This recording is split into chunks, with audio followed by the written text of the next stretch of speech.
Hi friends, இந்த வீடியோவில் try catch finally black எப்படி ஜாவாஸ்கிரிப்டில் யூஸ் பண்ணுறது பார்க்கலாம். நீங்கள் ட்ரை பிளாக்ல என்ன பண்ணலாம், நீங்கள் சில கோட் வந்து எரர் த்ரோ பண்ணுன்ற சஸ்பெக்ட் பண்ணும்போது அந்த மாதிரி கூட நீங்கள் ட்ரை பிளாக்ல போடலாம். ஸோ கேட்ச் பிளாக் என்ன ஆகுனா, நீங்கள் இந்த கோட் எக்ஸிக்யூட் ஆகும்போது ஏதாவது எரர் சப்போஸ் நடந்துச்சுன்னா கேட்ச் பிளாக்ல அதை நீங்கள் லாக் பண்ணுறதுக்கோ இல்லை அதுலேருந்து ரிசால்வ் ஆகிறதுக்கு உண்டான பர்டிகுலர் கோடை நீங்கள் கேட்ச் பிளாக்ல போடலாம்.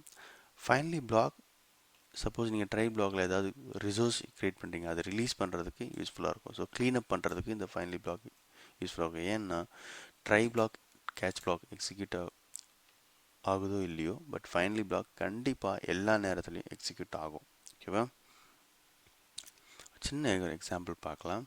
இந்த ட்ரை பிளாக்ல ஒரு மை அலர்ட் மெத்தட் இருக்குது. இந்த மெத்தட்னா இட் டஸ் நாட் எக்ஸிஸ்ட், நான் எழுதவே இல்லை. ஏன்னா அப்போ தான் எனக்கு எரர் கிடைக்கும்.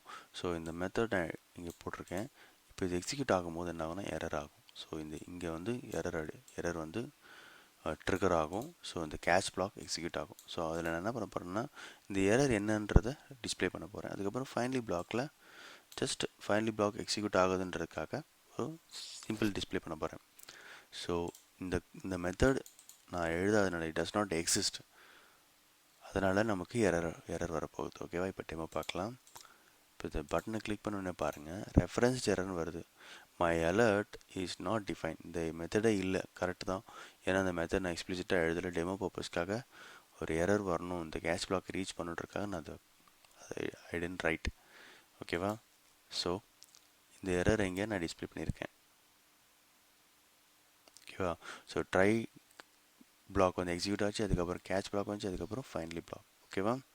உங்களுக்கு இந்த வீடியோ பிடிச்சிருக்குன்னு நினைக்கிறேன். Thank you and all the best.